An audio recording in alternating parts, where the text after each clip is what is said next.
எல்லாருக்கும் வணக்கம். இது என்னுடைய 3வது வீடியோ. சப்ஸ்கிரைப் பண்ணுறவங்க பண்ணிக்கிடுங்க. இன்றைக்கி நம்ம பிராணாயாமத்தை பற்றி பேச போகிறோம். பிராணாயாமம் அப்படின்றது கொஞ்சம் பழமையான வார்த்தை. மூச்சு பயிற்சின்னு எளிமையாக சொல்லிக்கலாம். பார்த்துங்க, இந்த மூச்சு பயிற்சி பயிற்சி செய்முறை உங்களுக்கு சொல்ல போகிறதில்ல. ஆனால் இதோட நன்மைகள் இது என்ன அப்படின்றத தெரிஞ்சுக்க போகிறோம். மூச்சு பயிற்சியை பற்றி மூச்சை பற்றி பேசணுமா அப்படின்னு கேட்டிங்கன்னா, எல்லாருமே தான் மூச்சு விடுறோம். எல்லாருமே சாதாரணமாக மூச்சு இல்லாதவங்க உயிர் இல்லாதவங்கன்னு சொல்லிடுவோம். ஆனால் அந்த மூச்சு பயிற்சி செய்கிற அளவுக்கு ஒரு விஷயமா அப்படின்னு கேட்டிங்கன்னா, இது ஒரு மிகப்பெரிய கலை. இந்த கலை யாரெல்லாம் பயன்படுத்தியிருக்காங்க கேட்டிங்கன்னா, சித்தர்கள், ஞானிகள், பெரிய பெரிய ஆளுங்கள்லாம் அதை மூச்சியை பயன்படுத்தியிருக்காங்க. அந்த மூச்சுக்கலை எப்படி கேட்டிங்கன்னா, சாதாரணமாக ஒரு மனுஷன் மனசு சமநிலையில் இருக்கும்போது மட்டும்தான் நீங்கள் ஒரு சரியான மூச்சு விடுறீங்கன்னு அர்த்தம். நீங்கள் கோபப்படும் போதோ, இல்லை கவலைப்படும் போதோ, இல்லை ரொம்ப சந்தோஷமாக இருக்கும்போதோ நீங்கள் உங்களோட மூச்சை கவனிச்சிங்கன்னா மூச்சு சமநிலையில் கண்டிப்பாக இருக்காது. இந்த மூச்சு இது ரெண்டுமே வரும். பார்த்துங்க, எப்படி கேட்டிங்கன்னா, நீங்கள் ஒரு நல்ல சமாதானமான ஒரு ஆளாக, ஒரு பொறாமையோ கோபமோ இல்லாத ஒரு மனுஷனாக இருக்கிற ஆளுக்கு அந்த மூச்சு தெளிவாக இருக்கும். பார்த்துங்க, மூச்சு ஏக்கம் வரும்போது நம்ம ஆளுங்க சொல்லுவாங்க, ஏன்டா பெருமூச்சு விடுறாங்க, ஏக்கப்படுறது, கவலைப்படுறது, ஐயோ நம்மளுக்கு அது கிடைக்கலையான ஆதங்கப்படுறது, இப்படி பலவிதமான குணங்களுக்கும் மூச்சுக்கும் சம்மந்தம் இருக்குது. குணத்தை கொண்டு மூச்சை சரி பண்ண முடியுமா, மூச்சை கொண்டு குணத்தை சரி பண்ண முடியுமான்னா ரெண்டுமே தான். பார்த்துக்கங்க.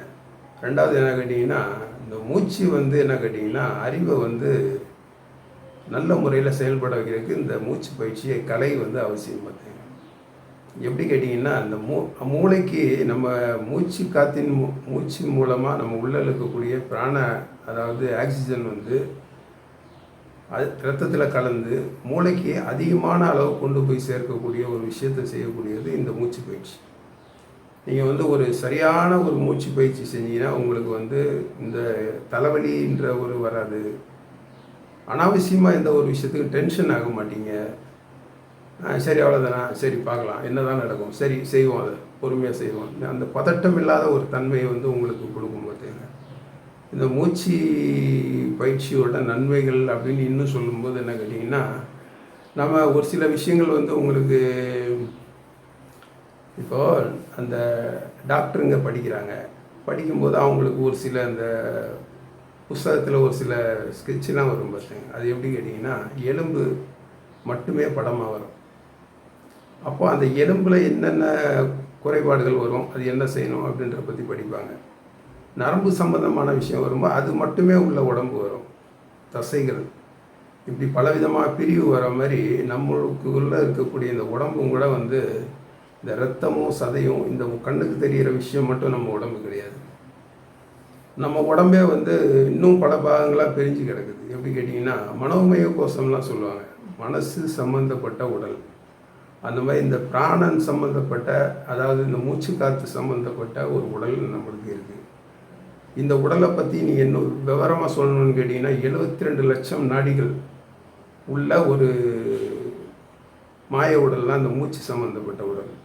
இந்த மூச்சு காற்று சரிசமமாக இருக்கும்போது அந்த சூட்சும தேகம் ஒரு சரியான ஒரு அளவில் அது இருக்கும்போது அந்த மனுஷனை நிறைய விஷயங்களில் நல்ல நன்மைகளை செஞ்சு உயர்ந்த, அதாவது திருமூலருடைய திருமந்திரத்தில் அவர் இந்த மூச்சு பயிற்சியை பற்றி என்ன சொல்கிறாரு கேட்டிங்கன்னா, இந்த மூச்சு பயிற்சி, அதாவது பிராணாயாமத்தை முறையாக ஒழுங்காக பழகி அதை உணர்ந்து முழுமையாக எடுத்துக்கிட்டவன் கடைசி காலத்தில் சொர்க்கத்துக்கு போகும்போது சிவனே நேரில் அது வேறு யாரும் இல்லை, நான் தான், எல்லாரும் ஆச்சரியமாக பார்க்குற ஒரு ஆளை சொல்லக்கூடிய உயர்ந்த நிலைக்கு கொண்டு போகக்கூடிய அளவுக்கு இதில் விஷயம் இருக்குது அப்படின்னு அவங்க சொல்லியிருக்காங்க. இந்த மூச்சு என்ன கேட்டிங்கன்னா, இன்னும் இதில் நான் சொல்கிறது எல்லாமே சின்ன சின்ன குறிப்புகள் தான். இதை முழுசாக சொல்லணும்னு கேட்டிங்கன்னா அதுக்கு ஒரு புக்கு போடணும், அதை முழுமையாக ரொம்ப காலங்கள் எடுத்து அதை இது பண்ண. பார்த்தீங்க, நான் உங்ககிட்ட பேச போகிற இந்த ஒரு 5 நிமிஷத்தில் இதை பற்றி எந்த அளவுக்கு என்னால் சொல்ல முடியும்னு தெரியல. எனக்கு தெரிஞ்சதே வந்து 100% தெரியுமான்னு கண்டிப்பாக கிடையாது பார்த்துங்க. இந்த உலகத்தில் கற்றது எல்லாமே கைமண் அளவு தான். என்னோட இந்த 55 வருஷம் இந்த வாழ்க்கையில் நான் தெரிஞ்சுக்கிட்ட ஒரு சில விஷயங்களை கொஞ்சமாக தான், எனக்கு தெரிஞ்ச விஷயங்களே அவங்ககிட்ட முழுசாக பகிர்ந்துக்க முடியுதான்றது தெரியல. ஏன்னு கேட்டிங்கன்னா, இது இந்த கேமரா பார்த்து பேசுகிறது, இது சொல்லும்போது முழுமையாக அதை வெளிப்படுத்துறதான்னு தெரியல. என்னால் முடிஞ்ச அளவுக்கு ட்ரை பண்ணிக்கிட்டு வரேன் பார்த்துங்க. இன்னும் இந்த மூச்சு பயிற்சி அந்த சப்ஜெக்ட்லேருந்து வெளியே வந்துட்டேன், சாரி. ஆனால் என்ன கேட்டிங்கன்னா, இந்த மூச்சு பயிற்சி வந்து அதிகாலையில் இந்த பிரம்ம முகூர்த்த வேலைன்னு சொல்லக்கூடிய விடியலுக்கு முன்னாடி உள்ள நேரத்தில் நீங்கள் இதை வந்து பயிற்சி செய்யணும். இது பயிற்சி செய்கிறதுக்கு முன்னாடி வந்து உங்களுக்கு வந்து உடல் உபாதைகள் இருக்கக்கூடாது, கண்டிப்பாக இருக்கக்கூடாது. நீங்கள் இந்த உயர்ந்த கலைகள், அதாவது இந்த தியானம், மூச்சு பயிற்சி, இந்த மாதிரி விஷயங்களுக்கு வரணும். அப்படிங்கும்போது நீங்கள் வந்து ஒரு எளிமையான உணவு பழக்க வழக்கத்துக்கு வரணும். மலச்சிக்கல் இருக்கக்கூடாது, எளிமையாக இருக்கணும். உடம்பு மூச்சு காற்றே வந்து இந்த டிப்ரெஷன் உள்ளவங்களுக்கு, மலச்சிக்கல் உள்ளவங்களுக்கு, ரத்த அழுத்தம் உள்ளவங்களுக்கு மூச்சு காற்று வந்து சரியாக வராது பார்த்துங்க. நம்ம ஆளுங்க வந்து இது உயர்ந்த ஒரு விஷயமா, அதாவது சூரியகலை சந்திரகலை அப்படின்னு சொல்லி வச்சுருக்காங்க. ஒரு மனுஷனோட அற்புதமான ஒரு சக்தி மூலாதாரத்தில் குண்டலினி, ஒரு பாம்பு வடிவத்தில் இருக்குது. அந்த சக்தி வந்து மேலெழும்பி சகசிராகாரம், அதாவது தலை உச்சிக்கு மேலே வரைக்கும் வரக்கூடிய ஒரு அற்புதமான ஒரு விஷயத்தை இந்த மூச்சு பயிற்சியில் கூட அது சப்போர்ட் ஆகும். அதாவது மூச்சு பயிற்சியை மட்டும் சொல்லக்கூடாது, நிறைய விஷயங்கள் உண்டு. மூச்சு பயிற்சியும் ரொம்ப அதிமுக்கியமான ஒரு விஷயம். சித்தர்கள் வந்து இந்த மூச்சு வந்து சுத்தமான ஒரு விஷயத்தை இந்த மூச்சு பயிற்சியில் கூட அது சப்போர்ட் ஆகும். அதாவது மூச்சு பயிற்சியை மட்டும் சொல்லக்கூடாது, நிறைய விஷயங்கள் உண்டு. மூச்சு பயிற்சியும் ரொம்ப அதிமுக்கியமான ஒரு விஷயம். சித்தர்கள் வந்து இந்த மூச்சு வந்து செலவு பண்ணாமல் ஆரம்பிக்கிற இடத்துல சுழல்ற அளவுக்கு அந்த மூச்சு காற்றை அடக்கும்போது தான் அந்த தவம் தியானம் அப்படின்ற உயர்ந்த நிலைக்கு போகிறாங்க. அவங்க வந்து நம்ம வந்து இன்றைக்கி வந்து அறிவியல் உலகத்தில் நம்ம முட்டாள்தனமான விஷயங்கள்னு சொல்லிட்டு ஒரு சில விஷயங்களை ஏற்றுக்கிட மாட்டோம். ஆனால் உண்மை என்ன கேட்டிங்கன்னா, ஒரு மனுஷன் வந்து சமநிலையில் இருக்கும்போது, நம்ம சமாதி நிலையெல்லாம் சொல்கிறாங்க, அதை பற்றிலாம் ரொம்ப விளக்கம் கொடுக்கணும் பார்த்துங்க. ஆனால் என்ன கேட்டிங்கன்னா, பதட்டம் இல்லாத ஒரு மனுஷன் வந்து உங்கள் கண்ணதிலே உங்கள் வாழ்க்கையில் நிறைய பேர் பார்த்துருப்பீங்க. சாதாரணமாக எந்த விஷயத்துக்கும் பதட்டப்படாமல், சரி என்ன பார்க்கலாம், சரி அதுக்கான ஒரு சொல்யூஷன் கிடைக்கும், நிதானமாக இருப்போம், அதை கரெக்டாக முடிப்போம் அப்படின்ற அந்த பதட்டம் இல்லாத ஆளுங்க அதிகமான ஆயுள் காலம் நீடித்த வாழ்க்கை வாழ்ந்துட்டு இருப்பாங்க. சட்டார்படான்னு கோவப்பட்டு வேகமாக போகிறவங்களுடைய சூழ்நிலைகள்லாம் பாருங்கள், அவங்களுக்கு சீக்கு வரும், ஒரு சில சூழ்நிலைகளை சந்திப்பாங்க. அது வந்து சரியாக வராது பார்த்தீங்கன்னா. உயிரினங்கள்லேயே நீங்கள் எடுத்துக்கிட்டிங்கன்னா ஆமையோட செயல்பாடு, அதாவது ஒரு தவ வாழ்க்கைக்கு போகிறவங்களுக்கு அவங்களுக்கு முதல் பாடமே ஆமையை தான் உதாரணம் காட்டுவாங்க. எப்படி ஆமையை உதாரணம் காட்டுவாங்க கேட்டிங்கன்னா, புலன்கள் 5 புலன்கள் வரும். அவங்க என்ன சொல்லுவாங்கன்னா, ஆமை வந்து தன்னுடைய ஓட்டுக்குள்ளே தன்னை முழுமையாக எடுத்துக்கிட்டு அமைதியாக இருக்கிற மாதிரி உன்னுடைய புலன்கள் எல்லாத்தையும் அடக்கி கட்டுப்படுத்தினா தான் உனக்கு வந்து உன்னை புரிஞ்சிக்க முடியும். அமைதியாக இருக்கும்போது தான் நம்மளுக்கு வந்து சத்தம்னா என்னென்னு, அது ஒரு துரிதமான ஒரு விஷயங்களை உணர முடியும் பார்த்துங்க. ஒரு கச்சபுச்சன்னு ரொம்ப சவுண்டாக இருக்கிற இடத்துல வந்து ஒரு விஷயத்தை யோசிக்கவோ பேசவோ கூட முடியாது பார்த்துங்க. அந்த மாதிரி வந்து இந்த பிராணாயாமன்றது மனசை கட்டுப்படுத்துறதுக்குன்னு மட்டும் சொல்ல முடியாது. மனசை சமநிலையில் வச்சுருக்கிறதுக்கு, மனசை உயர்ந்த நிலைக்கு கொண்டு போகிறதுக்கு இது பெரிய அளவில் உபயோகப்படும். இந்த பிராணாயாம பயிற்சியெலாம் எப்படி எடுத்துக்கிட்டிங்கன்னா, நீங்கள் இதுக்குன்னு தனியாக ஒன்று சொல்ல வேண்டியதில்லை. எளிமையாகவே என்ன கேட்டிங்கன்னா, ஒரு பக்கம் மூச்சை எடுத்து இன்னொரு பக்கம் மூச்சை வெளியே விடணும். இதை வந்து தொடர்ச்சியாக செய்கிறது வந்து நாடி சுத்தின்னு சொல்லுவாங்க. ஒரு பக்கம் மூச்சை இழுத்து ஒரு பக்கமாகவே விடணும், 2 பக்கம் மாற்றி மாற்றி செய்யணும். இது வந்து நான் செல்ஃபோனில் இந்த மாதிரி சாதாரணமாக உங்ககிட்ட வந்து இப்படி செய்யணும் அப்படி செய்யணும்னு சொல்லிடுறது வந்து அது எந்த அளவுக்கு உங்களுக்கு சரியாக வரும்னு தெரில. ஆனால் எது எப்படி இருந்தாலுமே, எந்த ஒரு பயிற்சி செஞ்சாலுமே அது வந்து ஒரு டாக்டர்கிட்ட மாத்திரை மருந்து வாங்கி சாப்பிட்டா கூட ஒரு வேளை மாத்திரையை போட்டு அடுத்த வேளை வரைக்கும் அதோட ரியாக்ஷன் எப்படி இருக்குன்றத உங்களுக்கு கண்டிப்பாக தெரியும். நீங்கள் அதை உணரும் பட்சத்தில் நீங்கள் இந்த மருந்து நம்மளை குணப்படுத்தும் அப்படின்ற வந்து தெளிவு வந்து உங்களுக்கு கிடைக்கும். டாக்டர் வந்து அவர் வெளியே இருந்து ஒரு ஃபிசிக்கல், அதாவது ஒரு உடம்புக்கு என்ன மருந்து கொடுக்கணும்னு தெரிஞ்சு வச்சுருப்பாங்க. தவிர எல்லா உடம்பும் ஒரே மாதிரி கிடையாது. அதே மாதிரி தான் இந்த மூச்சு பயிற்சியும் எப்படி கேட்டிங்கன்னா எல்லாருக்கும் ஒரே மாதிரிலாம் கிடையாது. மூச்சு பயிற்சி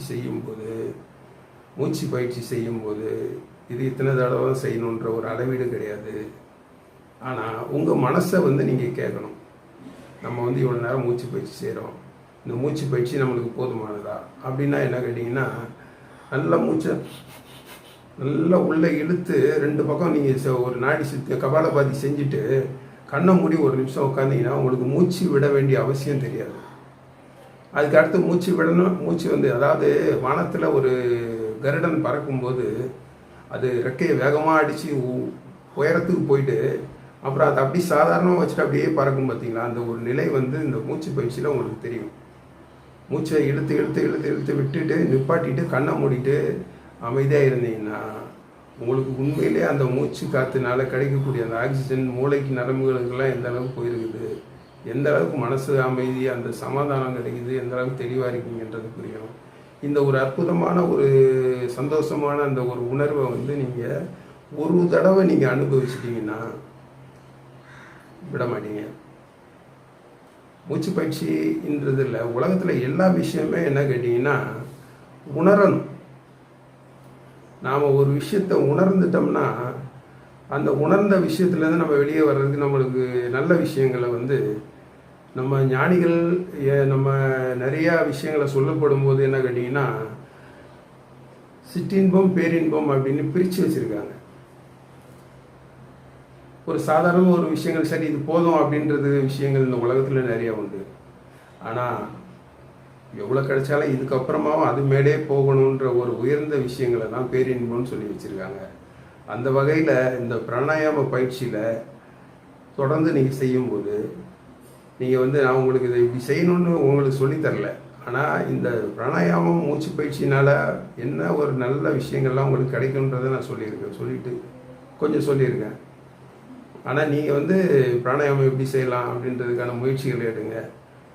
பிராணாயாமத்தை தொடர்ந்து செய்யுங்கன்னா அது உங்களுக்கு உள்ளே இருக்கக்கூடிய ஆன்மா உங்களுக்கு சொல்லும். என்ன சொல்லும் கேட்டிங்கன்னா அதை புரிஞ்சுக்கணும். நீங்கள் என்ன செய்கிறீங்கன்னும் போது இந்த உடம்பு மனசு இயற்கை இறைவன் எல்லாமே ஒருத்தரோட ஒருத்தர் தொடர்பு உள்ளவங்க. எப்படி தொடர்பு உள்ளவங்க அப்படி கேட்டிங்கன்னா இப்போ நம்ம ஒரு கட்டடத்துக்குள்ளே இருக்கோம். அந்த கட்டடம்ன்றது பலவிதமான பொருள்களை சேர்ந்தது தான் பார்த்துங்க. கட்டடம் ஒரு பொருளால் செய்யப்பட்டிருக்கா கிடையாது. மண், கல், கம்பி, சிமெண்ட்டு, ஏன் அதில் இருக்கக்கூடிய ஒயரிங்கில் இருக்கக்கூடிய அந்த ஒயர் பிளாஸ்டிக் உள்பட எல்லா பொருள்களுமே பல்வேறு விதமான பொருட்களை கொண்டு கட்டப்பட்டது தான் ஒரு வீடு.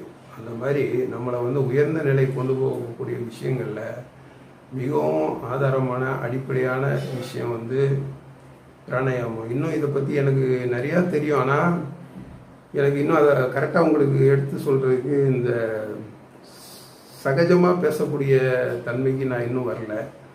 அப்படி வரும்போது இன்னும் கொஞ்சம் என்னால் முடிஞ்ச அளவுக்கு தெளிவாகவும் நல்லாவும் நான் சொல்லுவேன் பார்த்துங்க எல்லா விஷயத்தையும். எனக்கு கடவுள் புண்ணியத்தில் இந்த உலகன்ற புஸ்தகத்தை நான் நிறைய படிச்சிருக்கேன். நான் படித்த அந்த புஸ்தகத்தில் சில பக்கங்களை தான் நான் உங்களோட ஷேர் பண்ணிக்கிட்டு வரேன். இந்த முயற்சியை நான் தொடர்ந்து செய்வேன். எனக்கு சப்போர்ட் பண்ணுங்கள், சப்ஸ்கிரைப் பண்ணுங்கள். இன்றைக்கி இந்த பிராணாயாமத்தை பற்றி எந்த அளவுக்கு சொல்லியிருக்கேன்றது பார்க்குறேன். கட் பண்ணிட்டு திரும்ப வீடியோ போடுறேன்.